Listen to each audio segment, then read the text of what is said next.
परमात्मा समझे।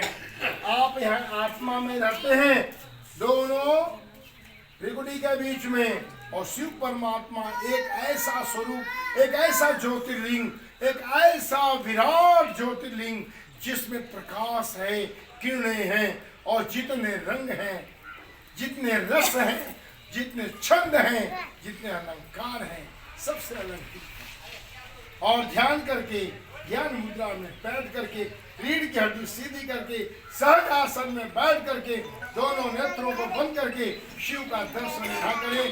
धीरे धीरे अपने नाभि से अपने श्वास को ओम नमः शिवाय निकालते हुए यहाँ लाइए, और यहाँ ला करके यहाँ रमण कीजिए, यहाँ रोकिए, बार बार आंखें बंद हो, बार बार आपके अंदर माया आएगी। माया को हटाना है, आवरण को हटाना है, सबको हटाना है महाराज। जैसे धूल हटा करके या वाइपर चला करके गाड़ी की गंदगी को साफ करते हैं, अंदर वाइपर चलाना पड़ेगा। अंदर के धुंध को हटा करके धुंध को सीधे ध्यान मग्न होकर के शिव का ध्यान करें, और शिव आपके अंदर एक ज्योतिर्लिंग के रूप में, एक दिव्य शक्ति के रूप में आने लगे। जब शिव आने लगेंगे, आपके चेहरे का जो कमल है खिल जाएगा। चेहरा जो है बोलते हैं ना, कमल जैसा हो तो चेहरा खिल जाएगा, समझिए कि आपके अंदर शिव का प्रवेश हो गया। और शिव यहाँ शस्त्रधार से आने लगेंगे, और आज्ञा चक्र आपका प्रफुल्लित होगा। धीरे धीरे सारे जितने चक्र हैं आपके खुल जाएंगे। आप जो चाहेंगे वो होना शुरू हो जाएगा। जल मांगेंगे जल, फल मांगेंगे फल, धन मांगेंगे धन, वैभव मांगेंगे वैभव, सब कुछ आपके पास आ जाएगा। लेकिन ये रोज रोज प्रैक्टिस करना पड़ेगा, ये अभ्यास रोज करना पड़ेगा आपको। एक दिन के अभ्यास से आपका काम नहीं। और आपके मन में अगर कोई माया है, कोई विकार है, कोई भेद है, कोई भाव है, तो उसको आप दूर करने के लिए शिव से सदैव प्रार्थना करेंगे, हे शिव मेरा कल्याण करो, हे शिव मेरा कल्याण करो, हे शिव मेरा कल्याण करो। ये आपकी भावना ही आपको शिव से मिलाएगी। तो प्यारे भक्तों, जो द्वादश ज्योतिर्लिंग की कथा में आज मैं आपको वचन दिया था कि द्वादश ज्योतिर्लिंग करूँगा, तो द्वादश ज्योतिर्लिंग में दक्ष ने, तुम निर्मल, मैंने हूँ तुम्हारे द्वारा एक एक शब्द जो मैं कहने जा रहा हूँ, और वो सारे शब्दों के बारे में तो बात ये है कि आपको ये पता चलना चाहिए कि कैसे सोमनाथ का कोई भी कार्य होने से पहले महाराज किसी न किसी कार्य का एक कारण बनता है। कारण क्या बना कि दक्ष प्रजापिता जो है, उनकी जो कन्या से जो चंद्रमा की शाखा है, और दक्ष प्रजापिता को बार बार वो कन्या कह रही है कि वो हमारे ऊपर ध्यान नहीं देते हैं। उन्होंने एक बार बोला, दो बार बोला, तीन बार बोला, ए भाई चंद्रमा थोड़ा ध्यान दे दो, चंद्रमा ध्यान दो। चंद्रमा ध्यान कहाँ दे? अब एक से शादी हुई तो एक से शादी हो तो ध्यान दे, 4-5 से शादी कर तो एक को मानेंगे एक को नहीं मानेंगे तो झगड़ा तो होना ही है। तो पहले क्या होता था कि एक एक राजा लोग क्या करते, देखे कि आदमी को पकड़ के 4-4 कन्याएं दे देते थे। अब इस कथा के अंदर आ रहा है कि निर्मल रहने वाली स्त्रियां, उन सबके प्रति तुम्हारे मन में न्यूनताधिक भाव क्यों है? तुम किसी को अधिक और किसी को कम क्यों प्यार करते हो? अब आगे कभी ऐसा विषमता पूर्ण रूप से नहीं आनी चाहिए, क्योंकि उसे नरक देने वाला बताया गया है कि जिसके पास मान लो दो, पहले तो राजाओं के पास 3-3 स्त्रियाँ थी, 4-4 थी, 5-5 थी, 10-10 थी। अब तो एक पत्नी वाला बात है, तो एक ही पत्नी को मानना चाहिए। जो भी पुरुष अपनी पत्नी का आदर नहीं करता, सम्मान नहीं देता है, वो नरक जाएगा। और जो स्त्री अपने पुरुष का ध्यान नहीं देती, वो नरक में जाएगी। शिव पुराण में लिखा है, मैं नहीं बोल रहा, ये मेरा कहना नहीं है। न मैं नरक भेज सकता हूँ, न मैं स्वर्ग भेज सकता हूँ, मैं आपको शांति में जीवन दे सकता हूँ। तो उन्होंने कहा कि बार बार दक्ष ने चंद्रमा को कहा, क्या कहा कि दक्ष की कन्याएं विशेष शोभा पाने लगी। चंद्रमा ने उन्हें पक्षी के रूप में पाकर निरंतर सुशोभित होने लगे। अब वहाँ पे सोमनाथ नाम आता है।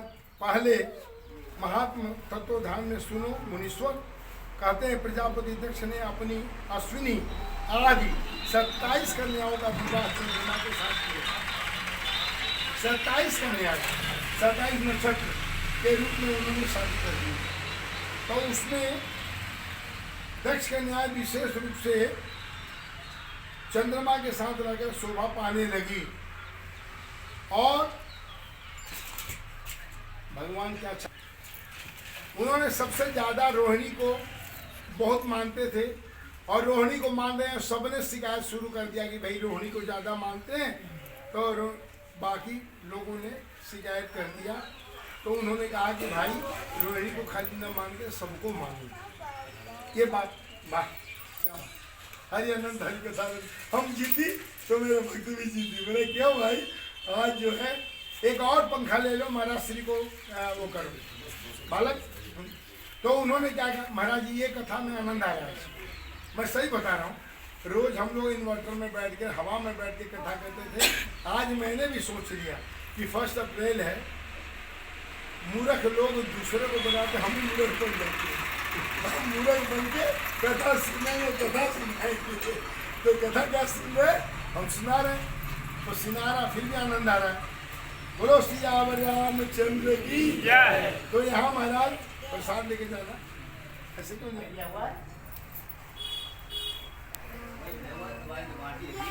प्रसाद दे दूँ। हाँ, और फिर महाराज क्या होता है कि रोहिणी को वो मानते ज़्यादा, तो उन्होंने कहा कि सबको बराबर बराबर तुम्हें मानना चाहिए। तुम एक को ज़्यादा एक को कम मानते हो तो तुम नरक जाओगे।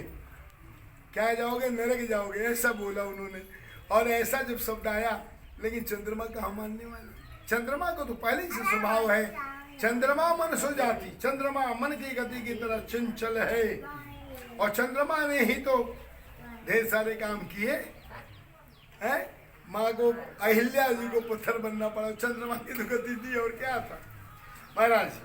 तो आगे उन्होंने चंद्रो नहीं माने, एक बार समझाया, 2 बार समझाया, 3 बार समझाया, 4 बार समझाया, नहीं माने तो उन्होंने श्राप दे दिया, जाओ तुमको क्षय रोग हो जाए। अब चंद्रमा जी को पूरे शरीर में पूरा पीला पड़ गया। अब चंद्रमा जी बीमार हो गए। अब चंद्रमा जी क्या करें, तो सागर के किनारे बैठ करके उन्होंने रेत का शिवलिंग बना करके और आराधना किया। महाराज कहते हैं इसमें तो दिखाए कि कितने वर्षों आराधना किया, 6 महीना 7। हम लोग 1 साल अगर किसी को बोल दें तुम्हारा काम हो जाए, और मान लो 1 महीना देर हो गया तो बोले गुरु जी आपने बोला था काम नहीं हुआ। अरे उन्होंने तो कितने साल तक तपस्या किया है। फिर उन्होंने प्रकट हो गए, प्रकट हो गए। हम भी भगवान से कहते हैं प्रभु अगर हमने कुछ कहा तो जल्दी प्रकट हो गए। प्रकट होने के बाद उन्होंने कहा कि ये बताओ क्या चाहिए। अब बोला महाराज क्या चाहिए, इतना सुंदर शरीर था, चंद्रमा था, चमकता था, आपके मणि पर था, श्राप के कारण आपने भी उठा के फेंक दिया, और मेरा स्थिति है। उन्होंने बोला तुमने जो तपस्या किया है उससे मैं प्रसन्न हूँ।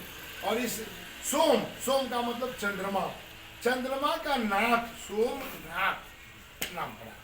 उन्होंने सोमनाथ से नाम पड़ा और सोमनाथ की पूजा की। इसीलिए सोमनाथ जी का जो भी नाम लेता है, जो भी दर्शन करता है, उसको क्षय बीमारी नहीं होती है, ऐसा कहा गया। अब इसके पीछे एक लॉजिक ये है कि जो चंद्रमा का नाम लेगा ना बार बार, वो पानी ज्यादा पिएगा, पानी की कमी दूर होगी। जब पानी की दूर होगी तो लीवर उसका इफेक्टिव नहीं होगा, जब लीवर इफेक्टिव नहीं होगा तो क्षय रोग होगा नहीं। बोलो मेडिकल तौर पे पूरा शिव पुराण है। वैज्ञानिक, इसमें ज्ञान भी है, विज्ञान भी है, इसमें साधन भी है, संसाधन भी है, मानव का जीवन का पूरा आधार है। एक एक शब्द अगर भगवान का हम अपने जीवन में ले लें तो हमारी समस्त मनोकामनाएं पूर्ण हो जाती हैं। तो अब हम लोग चलते हैं आरती की तरफ। ओम श्री हरि हरि ओम। और 1 मिनट, ओम ओम ओम शिवाय हरि हरि ओम।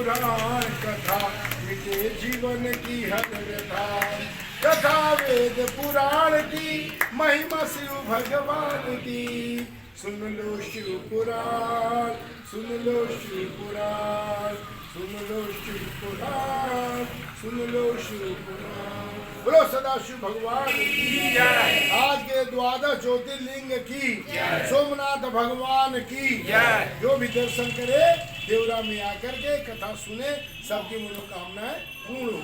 हर हर महादेव। आइए आरती आरती।